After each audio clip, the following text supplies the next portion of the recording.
Savez-vous que le chien et le loup partagent 99,9% de leur génome? Les recherches internationales sur les mutations génétiques du chien, qui se servent du séquençage génétique à haut débit et qui s'appuient sur l'ADN nucléaire portant les informations des deux parents, a permis de conclure que la domestication du chien est le résultat d'un rapprochement entre l'homme et le loup. Ce serait l'interaction entre ces deux espèces qui aurait abouti à la domestication du chien, dont le premier serait apparu en Asie du Sud-Est. Bonjour, ici Natasha Renata Kimberly. Aujourd'hui, je vais vous parler de la symbolique du chien et de son histoire dans certaines cultures. Ce descendant du loup, sans qui l'être humain n'aurait jamais pu survivre, est une espèce très diversifiée d'un point de vue morphologique. Toutefois, je dirais que pour certaines races de chiens, on se demande où peut bien se cacher le loup. Le chien, le Canis lupus familiaris, une sous-espèce domestique du loup gris, est un mammifère carnivore de la famille des canidés qui compte environ 400 races différentes. Le chien est un être intelligent et sociable qui a besoin, pour être équilibré, d'être exposé à d'autres personnes et à d'autres animaux, mais aussi à différents environnements. Cet animal fonde ses interactions sociales d'après la relation qu'il a avec son maître, et c'est la qualité de cette relation qui va l'amener à développer une certaine forme de conduite et à avoir certains comportements. Tous les chiens, sans aucune exception, descendent des loups et comme eux, ils créent une hiérarchie de pouvoir au sein de leur cercle social immédiat. Cette hiérarchie se retrouvera également au sein de notre foyer si nous avons un chien et devra être respectée. La domestication du chien s'est faite à la préhistoire. Les recherches effectuées à un niveau international nous montrent que le passage entre le loup et le chien domestique se serait fait il y a environ 33 000 ans, en Asie du Sud-Est, et que la première population de chiens comptait à peu près 4 600 individus qui se sont rapidement dispersés à la surface du globe. Les plus anciens fossiles de chiens domestiques en Europe ont été retrouvés dans les grottes de Goyet, en Belgique, et datent d'il y a 31 700 ans. Cela fait donc plus ou moins 33 000 ans que le chien partage la vie de l'homme 3 fois plus longtemps que le chat, dont l'apprivoisement est estimé à 10 000 ans. Le chien est dans de nombreuses sociétés un gardien, et c'est donc tout naturellement qu'il a été associé à la mort et que parmi ses plus importantes fonctions mythologiques se trouve celle de gardien des enfers et de psychopompe, un terme qui désigne un être qui accompagne les défunts vers leur nouvelle demeure. Le plus célèbre des chiens psychopompes est Anubis, le dieu cynocéphale égyptien, seigneur des nécropoles et gardien des portes de l'au-delà. Anubis, qui est un mot grec, est appelé en égyptien Inpu ou Anepu, ce qui signifie chien noir. Il était le maître des embaumeurs, introduisait et accompagnait les âmes des défunts dans l'autre monde et participait à la pesée de leur âme devant le tribunal d'Osiris et de Maat. Parmi les chiens des enfers, l'un des plus connus est Cerbère, le chien à 3 têtes et à queue de serpent de la mythologie grecque, qui crache du feu et empêche les vivants et les morts de franchir les portes qui séparent les deux mondes. Chez les Grecs de l'Antiquité, les chiens noirs étaient consacrés à Hécate, la déesse de la nouvelle lune, considérée comme la déesse des enfers et la protégée d'Hadès, le dieu grec des mondes souterrains. Hécate, déesse protectrice des femmes enceintes, de la jeunesse et de la fertilité, était psychopompe, comme Anubis, et avait la faculté de se transformer en chien. Guide de l'âme des défunts dans les mondes souterrains, elle était la déesse de l'ombre, de l'obscurité et des morts, et régnait sur les carrefours qu'elle avait l'habitude de hanter, entourée par une meute de chiens noirs. Compagnon d'Hécate, le chien était également celui d'Asclépios, le dieu grec de la médecine, qui avait la capacité de ressusciter les morts. Cette aptitude lui aurait été donnée par un chien qui l'a sauvé, protégé et élevé après qu'il ait été abandonné à la naissance par sa mère. Chez les Romains, la garde de tous les temples consacrés à Vulcain, le dieu romain du feu et des volcans, était confiée à des chiens. Ces animaux étaient aussi associés à Diane, la déesse de la procréation, de la naissance, de la souveraineté, de la chasse et des enfers. Diane, qui était régulièrement représentée avec une tête de chien, préparait les mourants à leur voyage dans l'au-delà. Dans l'Antiquité, dans le sanctuaire d'Aricia, dédié à Diane, situé près du lac d'Albano sur le territoire de Rome, les officiants avaient pour coutume de prodiguer aux chiots et aux chiennes gestantes les soins dont ils avaient besoin. Après leur sevrage, les jeunes animaux étaient généralement pris en charge et dressés pour la chasse. En Inde, la communauté parsi, descendante des Zoroastriens chassés de Perse par les musulmans, a l'habitude d'installer un chien près du lit d'un mourant afin qu'ils puissent se regarder l'un l'autre et que l'esprit du chien aide le futur défunt à se diriger vers sa nouvelle demeure. Lorsqu'une femme meurt en couche avec son enfant, ce sont 2 chiens qui sont placés près du lit afin que l'âme de la mère et de l'enfant puisse être guidée et protégée dans l'au-delà. Chez les Perses de l'Antiquité, dans la tradition masdéenne, le chien avait pour rôle de chasser les mauvais esprits et tous les morts leur étaient offerts. Les Indiens de la communauté Lacandon, dans le sud de l'État du Chiapas, au Mexique, près du Guatemala, ont pour coutume de déposer aux 4 coins des tombes des figurines de chiens qui ont pour fonction de veiller sur les défunts. Dans la tradition germano-nordique, les chiens étaient les seuls animaux capables de percevoir Hel, la déesse de la mort, fille de Loki et de la géante Angerboda, lorsqu'elle parcourait la terre pour récupérer les mourants. Hel avait pour fonction d'accueillir le défunt au moment de son trépas et de le conduire dans les mondes souterrains. Le nom Hel signifie protéger, accueillir et cacher. Il a donné par la suite naissance au terme anglais Hell et allemand Hölle, qui sous l'influence judéo-chrétienne et du vocabulaire ecclésiastique a pris le sens d'enfer. La mythologie nordique tardive mentionne le chien Garmr, le hurleur, comme gardien du monde des morts. Il serait le plus grand chien qui puisse exister et ressemblerait à un chien de chasse ou de garde, selon les poètes scandinaves. Il aurait été le chien de Hel, la déesse de la mort. D'après les historiens, Garmr est un personnage qui semblerait avoir été introduit à une date ultérieure dans la mythologie nordique sous l'influence de la culture grecque. Ce personnage a probablement repris à son compte l'un des rôles dévolus à Fenrir, un loup gigantesque, ennemi des dieux d'Asgard. La mythologie arménienne, quant à elle, mentionne des chiens ailés qui vivent dans les cieux et peuvent ressusciter les morts. Chez les peuples chamaniques de Sibérie, le défunt est toujours enterré avec son chien, car c'est lui qui a pour fonction de le guider dans le monde des esprits. Chez les anciens Babyloniens, le chien avait la réputation de percevoir des fantômes, des dangers et des êtres invisibles pour le commun des mortels. Ils étaient doués de capacités psychiques qui leur permettaient de protéger les humains qui prenaient soin d'eux. Chez les Celtes, le chien était associé aux guerriers, au combat et au courage. Comparer un guerrier celte à un chien était un compliment et faisait référence à sa valeur guerrière exceptionnelle. Les Celtes avaient interdiction de consommer de la chair de chien.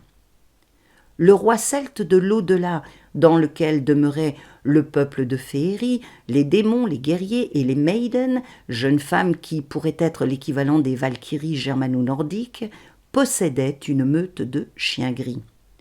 Il semblerait que c'est l'influence judéo-chrétienne qui aurait transformé le chien en un être ambivalent dans ces sociétés. Il est devenu par la suite maléfique, notamment chez les Irlandais, et avait la réputation d'être un démon dévorant les cadavres. Chez les Bantous du Congo, le chien va transmettre aux sorciers en pleine séance des messages de l'au-delà et va lui permettre de communiquer avec le monde des morts et des esprits. Lorsqu'un Bantou meurt de façon mystérieuse, probablement sous le coup de la magie noire, le chien du défunt est malheureusement sacrifié par le chef du village et sa chair est consommée par tous les habitants. Le villageois qui tombe malade suite à l'ingestion sera celui qui aura pratiqué la sorcellerie sur le défunt et aura provoqué sa mort. Il en est de même au Soudan et dans de nombreux pays d'Afrique. Chez les Iroquois, en Amérique du Nord, un chien blanc était sacrifié tous les ans lors du solstice d'hiver. L'animal avait pour fonction de transmettre les messages et les demandes des hommes aux esprits se trouvant dans l'au-delà. De nombreuses communautés ont le chien comme ancêtre mythique, comme c'est le cas des Dénés qui vivent à l'ouest de la baie de Hudson au Canada et qui se disent être nés d'une femme et d'un chien. Ce rôle du chien en tant qu'ancêtre mythique existe aussi dans les civilisations turco-mongoles. Toutefois, chez certaines populations comme les Yakoutes ou les Tatars, le chien était également responsable de la chute de l'homme.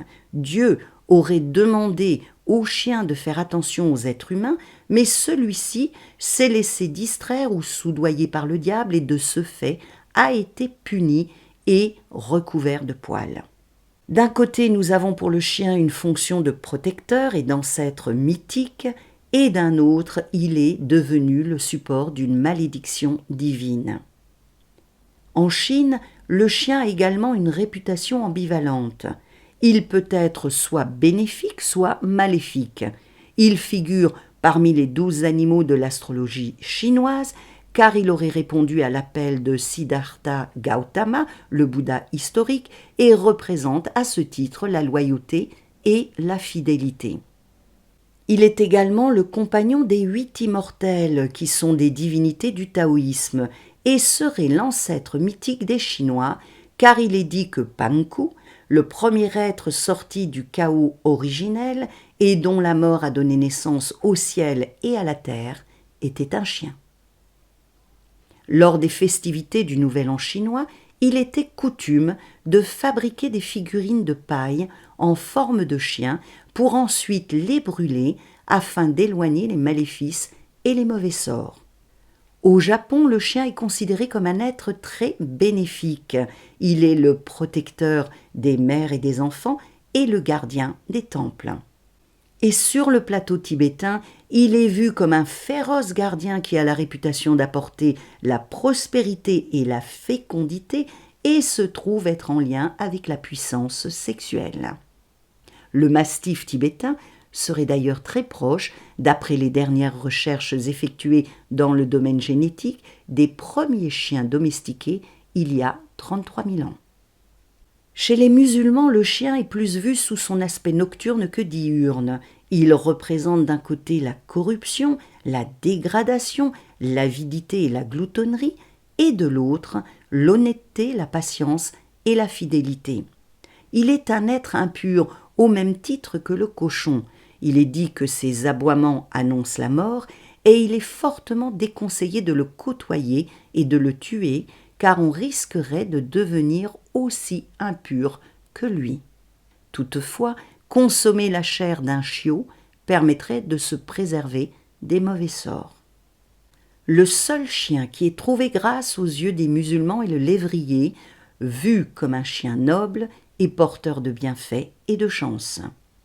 Les djinns, qui sont des créatures mythologiques de la culture pré-islamique, créées de feu et influençant les êtres humains, prennent souvent l'apparence d'un chien noir pour se présenter devant les hommes et commettre leurs méfaits. Dans de nombreuses cultures, le chien est un héros civilisateur qui, comme Prométhée, délivre le feu aux êtres humains. En Afrique du Sud, les chiens sont considérés comme étant les esprits des ancêtres qui ont apporté le feu à l'humanité. En Océanie, le chien est tantôt un héros mythique, tantôt un héros civilisateur et parfois les deux. En Papouasie-Nouvelle-Guinée, il est perçu comme étant le maître du feu. Chez les peuples de la colline, les Mouroutes de Bornéo, il est un héros mythique et civilisateur qui enseigne à l'humanité née après le déluge l'utilisation du feu. Chez les Dayaks, toujours à Bornéo, c'est encore lui qui révèle à une femme le secret du feu après le déluge. Pour les communautés des îles Carolines, il est le dieu du tonnerre sous la forme d'un chien qui s'approche d'une femme et lui remet le feu salvateur. Pour les populations des îles Trobriand, le chien est l'ancêtre mythique de certains clans. Et pour les populations du Biafra, c'est le chien qui a apporté le feu du ciel aux hommes. Chez les Mayas, le chien est le protecteur du soleil pendant la durée de la nuit et l'assiste dans sa course. Au Mexique, le chien est le feu lui-même. Le 10e jour du calendrier divinatoire aztèque était celui du chien dont le maître est le dieu des enfers. Le chien est aussi la 13e et la dernière constellation de l'ancien zodiaque en lien avec la mort, le monde des morts, la renaissance et l'initiation. Les Aztèques vénéraient Solotl, une divinité à tête de chien qui aurait volé dans les enfers des eaux devant servir à créer la race humaine. La fonction de Solotl était d'accompagner toutes les nuits le soleil dans l'inframonde et de conduire les défunts dans le monde des morts. À cette période, on élevait au Mexique des chiens de couleur sable pour être sacrifiés afin qu'ils puissent accompagner et guider les âmes des morts après leur trépas vers leur nouvelle demeure. Le chien sacrifié accompagnait le mort durant 4 années dans les mondes souterrains. Il portait ensuite le défunt sur son dos pour l'aider à franchir la 9e rivière des morts. Parvenus à l'autre rive, tous deux, le maître et le chien, se dissolvaient dans le néant. Chez les Amérindiens, le chien monte la garde, protège les secrets, les trésors cachés et les enfants. Il est dit également que celui qui possède la médecine du chien va avoir tendance à aider son prochain et va se mettre au service de celui qui en aura besoin. Pour beaucoup de communautés autochtones comme les Navajos de l'Arizona et du Nouveau-Mexique et les Maïdous de Californie, c'est un canidé sauvage, le coyote, qui a apporté le feu à l'être humain. Les Anglais considèrent l'apparition de spectres de chiens aux yeux rouges, la nuit, comme étant un présage de mort. Dans la culture anglo-saxonne, ce chien est généralement décrit comme étant de couleur noire, plus gros que la normale, apparaissant souvent dans les campagnes, au niveau des carrefours, au moment des orages et sur les lieux d'anciennes exécutions. Dans le Norfolk, un comté de l'Est de l'Angleterre, ce chien aurait sa demeure dans la mer, mais en sortirait la nuit pour venir hanter d'anciennes voies et commettre ses méfaits. Sir Conan Doyle a écrit un roman sur le sujet, Le chien des Baskerville, qui met en scène une enquête de Sherlock Holmes sur un chien démoniaque qui crache du feu, parcourt la lande la nuit et sème la terreur auprès des habitants. En Allemagne du Sud, d'après le professeur Alexander Krappe, 1894-1947, il était coutume de fabriquer des petits pains en forme de chien à 3 pattes au moment des fêtes de fin d'année. L'apparence de ces chiens rappelle ceux mentionnés dans la chasse sauvage d'Odin Wotan. Ces figurines de pain étaient placées dans les maisons à des fins de protection ou encore jetées dans le foyer pour protéger la demeure de la foudre et des tempêtes. Ces petits chiens ne sont pas sans rappeler les chiens de paille de la tradition chinoise. Les personnages cynocéphales, c'est-à-dire à tête de canidés, sont très nombreux dans la mythologie égyptienne. Ils ont pour fonction de stopper les ennemis de la lumière et sont les gardiens des lieux sacrés dont ils protègent l'accès.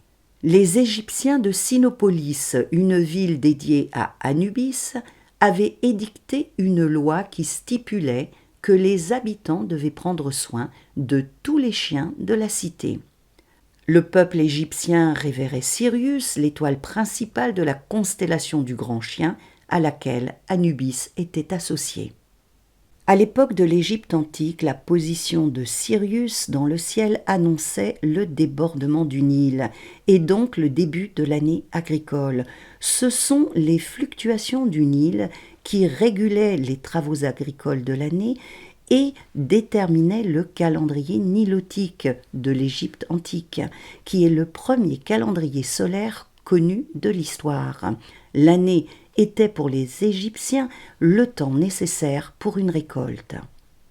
D'un point de vue symbolique, le chien est associé à l'élément yin, à l'eau, à la terre, à la lune, à la divination, à l'intuition, à la passivité, à la féminité, à la réceptivité, à la fidélité, à la loyauté, à la férocité, au courage, au dévouement, à la bonté et à la puissance sexuelle.